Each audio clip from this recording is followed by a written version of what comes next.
अहम खबर आप तक पहुंचाएंगे। Chairman PCB Rameez Raja in action. Pak New Zealand series में डीआरएस क्यों ना सका, तहकीकात का हुक्म दे दिया। इंटरनेशनल सीरीज से ओडीआरएस नहीं, मुझे बुरा लगा। रमीज राजा ने ऐसा कहा कि डीएसएलआर लाने में गफलत बरतने वालों के खिलाफ कार्रवाई होगी। इसी बारे में एजाज वसीम बाकरी मजीद बताएंगे। एजाज बताइएगा।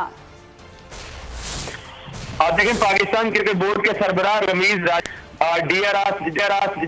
डीआरएस जो कि पाकिस्तान और न्यूजीलैंड की सीरीज आज से शुरू होने जा रही है, और जो थर्ड अंपायर को रेफर किया जाता है या एलबीडब्ल्यू का जो आउट होता है वो डीआरएस इस्तेमाल होता है, तो वो डीआरएस नहीं इस्तेमाल हो रहा है। तो रमीज राजा ने इस पर तहकीकात करवाने का ऐलान कर दिया है कि इस पर तहकीकात होंगी। खुद रमीज राजा ने परसों प्रेस कॉन्फ्रेंस की थी और उसमें कहा था कि उनको ये बुरा लगा है कि एक इंटरनेशनल लेवल की क्रिकेट हो रही है और उसमें डीआरएस नहीं है।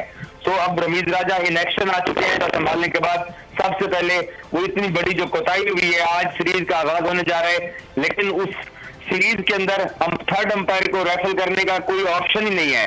तो इसलिए अब पाकिस्तान क्रिकेट बोर्ड के चेयरमैन ने तहकीकात का हुक्म दिया है। जी बहुत शुक्रिया आगाह करने के लिए।